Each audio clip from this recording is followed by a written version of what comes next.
From the 22 News Broadcast Center,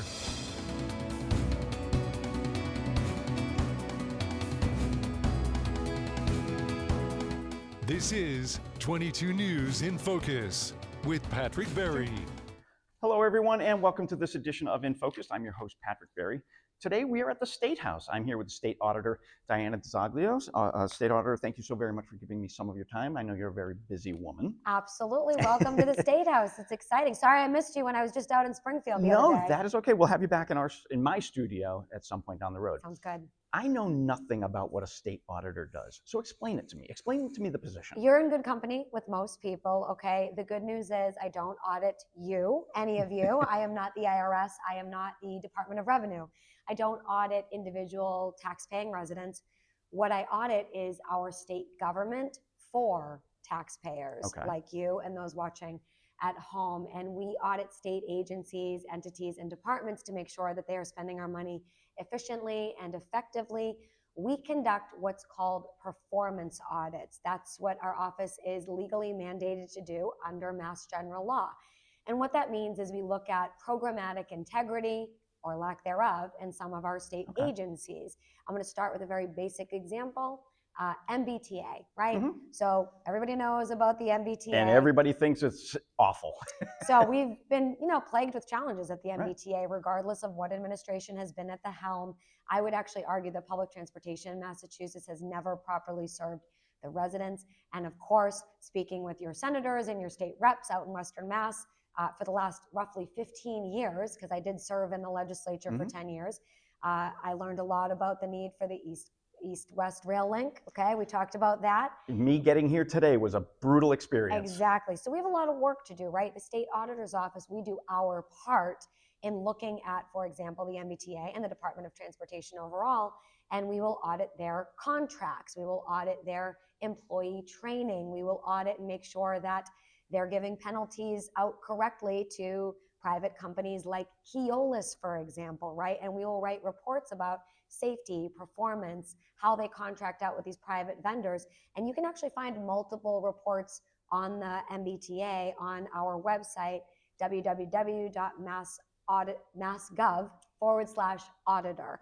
And you can look at those reports. We also audit state agencies such as Department of Children and Families. DCF. And a lot of folks will say, well, what does the state auditor's office have to do with children and families? Don't you just look at numbers? We actually have a lot to do with some of these different agencies with respect to auditing their process and procedures in providing oversight to the programs that are meant to serve these families, but sometimes don't properly serve these families. We did a report on mental health challenges with some of these kids that are in DCF custody, and we looked at where Department of Children and Families needed to step it up in terms of providing better oversight to prescription drugs that were being given out, antipsychotic medications, for example, psychotropic medications, for example, that were being distributed to kids, didn't have appropriate oversight all the time, and children weren't always being given access to behavioral health specialists, therapists, counselors, when they were being provided these prescriptions. So we wrote a report, we put it up on our website, we gave recommendations to DCF, and we asked them to do better by those they're meant to serve. So you answered part of my next question is, what do you do with the report and the data? So you make recommendations on how the contracts and the agencies can run more efficiently, can save more money? What happens with the end result of your investigations? So we're able to make recommendations, and a lot of folks say, well, are you able to ensure that these agencies follow your recommendations? We don't have law enforcement authority. We do have the ability. But if you do an audit 1 year and you do an audit the following year or 2 years later and they're not following, then you have some sort of responsibility to say, hey, you're not following proper procedure. 100%. And we do put that information out there. What our role is to essentially act as public service journalists, so to speak, where we're able to get access to records that maybe sometimes a journalist isn't able to get access to. For example, we're able to audit personnel records and files and make sure that employees received things like sexual harassment training, cybersecurity training, safety training, if they're over at the MBTA, right? So we're able to look at those things and we're able to write a report about whether or not these things were happening correctly. and then put that information out there to the public, it is the public who then has the ability to hold to account these agencies, this administration, and our legislature to make sure that if a law needs to be passed, that we're advocating to our partners in the legislature and asking them to pass a law. If it's the administration who needs to make sure that regulations are being followed, that we ask the administration to ensure those regulations are being followed. Or sometimes it's just the agency and maybe they didn't always follow their own policies and procedures, and we recommend a series of best practices, calling the agency and saying, please follow these best practices. And we ourselves also say, we recommend this to you. They're able to say in their post-audit review that we conduct roughly 6 months later, they're able to let our office know whether or not they've implemented recommendations. And sometimes, Patrick, we can do a follow-up audit to see if they actually did implement those recommendations. So are you only auditing state agencies or private companies that have state contracts, or all three? So we get this question a lot. We're only able to audit state funding, right? So if somebody received state funding, we could audit that state funding. We are mandated by law, however, to audit at least 200 state entities, agencies, and departments under the law, and we need to first and foremost fulfill that mandate. And I'm very proud to say that our office has actually met that 3-year mandate for the first time in decades, okay? It took a lot of work. It was all the work of the auditors in my office that came together. They got creative and they made sure to figure out a way to make sure we were covering all those state agencies. But we can go in and look at state funding in different entities that may be private in nature, but they receive state funding.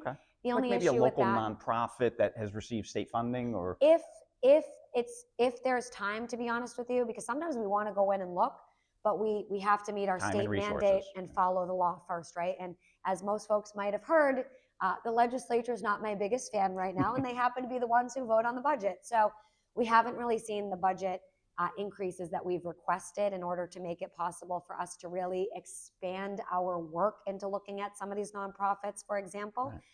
But we could, if need be, if we got the resources. So, I'm asking folks, please call your legislators, ask them to fund our office correctly and appropriately so that we can expand our work and look into some of these things when we feel it's warranted and needed. So how big is your staff? You have auditors on staff. How many of you are in the auditor's office? So we have roughly 200 employees. 200? Yes. Wow. And those folks actually serve at various offices. We actually have an office out in Chicopee. So I'm excited about that. When I go out there, I get to visit my staff and say hi to everybody and connect with them. They do great work.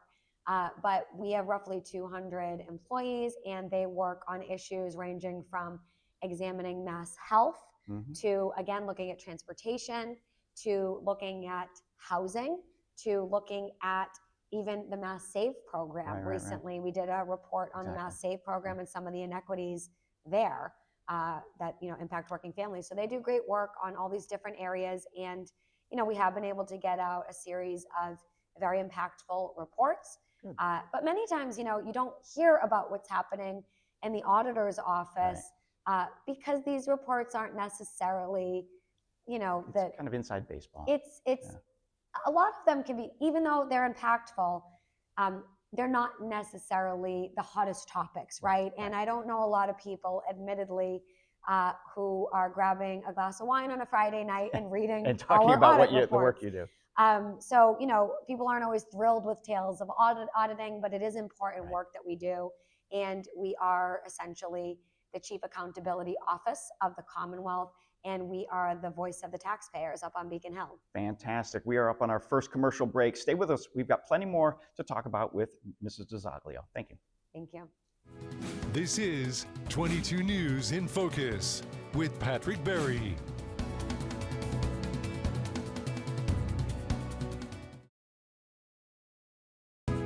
This is 22 News in Focus with Patrick Berry. Welcome back, everyone, to this edition of InFocus. I'm your host, Patrick Berry. Massachusetts State Auditor Diana DiZoglio is sitting next to me. She's been kind enough to invite me out to her office today, so thank you very much for giving me your time. In the first conversation, we talked about what an auditor does, and thank you for the very simple explanation for me. I appreciate that. Let's talk about the elephant in the room, the ballot initiative that was voted on by 72% of the population in November 2024. Nearly 3/4 of state voters wanted a change in the auditor's office. Now, correct me if I'm wrong. I understand there's like two issues holding this up. It was the constitutionality of the ballot question, and then the constitutionality of implementing it. Do I have that right? So those were the excuses used by the Speaker and the Senate President, who unfortunately, the Speaker and Senate President are really truly the ones holding this up. I do get calls from folks asking about their local legislative delegation. By and large, it needs to be understood that, I do have good relationships with the vast majority of You've been in the legislature or had been in the legislature, right? And it needs to be said, I love our legislators. I work with our legislators, but I also love transparency and accountability. And those things should not be in conflict with each other. We should be able to work with our partners in the legislature and support this audit of the legislature, right? So, I think that what's happening is the Speaker and Senate President have wielded so much authority and so much power that they are the ones who are truly blocking this, positioning the local state reps and senators to have to answer to their constituents about what's going on. Well, I'll tell you what's going on. The Speaker and Senate President rule and reign supreme up on Beacon Hill.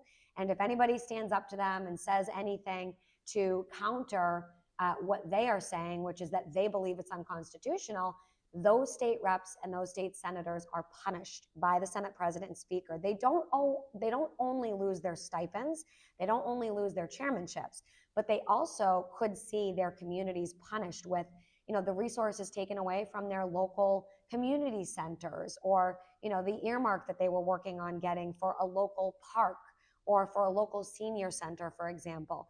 They could see that funding actually taken away from their communities and their communities punished. So what's happening is the Senate President and the Speaker are saying that they believe this is unconstitutional. They want to block this from being able to go before the courts. And the Attorney General, unfortunately, has had their back. She saw a 12% increase to her budget, I believe, as a reward in a quid pro quo set of circumstances where the Attorney General is taking care of her friends with the Speaker and the Senate President and blocking us from getting access to court. So I have actually, Patrick, filed my own lawsuit with the courts. I have shown them the over 150 pages, or I'm getting ready to show them, the over 150 pages of communications between the Attorney General's office and my office, where we repeatedly ask for assistance. We repeatedly state the scope of our audit, which is we're simply looking at financial records and state contracts, and we are asking the courts to side with the voters of Massachusetts, to side with the people of Massachusetts, and to allow the system of checks and balances to proceed. The Constitution is there to protect the people, not the politicians. Right. Am I right in the belief that the Massachusetts Attorney General needs to sign off and approve the legality of every ballot initiative? Yes, she does. So she did say that this was and constitutional. it's the same Attorney General today as it was a few years ago that signed off on that ballot initiative. So she said this was constitutional when she allowed it to go to the ballot, but now, a while later, and during the process of getting a 12% budget increase, has now shifted her position and said, well, she thinks that maybe it could be unconstitutional now. Fine. If she doesn't want to take the case, we're dealing with that. We can get another attorney, but she needs to allow us to get a different attorney. What she's saying is she's not only going to not represent us, she's going to also try to get our case dismissed from the Supreme Judicial Court. That's unacceptable. The courts need to decide this. The Attorney General needs to stop fighting our ability to get a hearing on this. And she should just say, look, if she wants to stay out of it, allow the auditor's office to proceed. Herself, she can recuse herself, and we would be okay with her recusing herself. But we just need her to allow this to go before the courts so we can get this law enforced, because 72% of voters demanded this. And we are not seeking personal text messages. We are not seeking to exercise the powers of the legislature. Friends, I already served in the legislature for 10 years. I don't want to go back, okay? I very much just want to be able to do my job, which is to audit and report on what's happening in the legislature with respect to those financial documents and those state contracts, their administrative and business records. That's all this current audit is focusing on. So frankly, much like a journalist, much like a reporter, our office is only able to analyze, review, and then report on our findings. We have no power to enforce the law. Right. We have no power to make them, do what we say. We can only give recommendations, like I said earlier, that we can say, here's our series of recommendations. Here's where we say you should make improvements. But ultimately, it's up to the department themselves to actually implement our recommendations. So, these arguments are bogus. The courts need to decide. I hope they side with the voters, but this could all go away if the legislature just followed the law themselves. We wouldn't even need a court case. So hopefully they decide to follow the law before this even gets before the courts. Very good. We are up on our second commercial break. Stay with us. Plenty more to talk about when we come back. This is 22 News in Focus with Patrick Berry.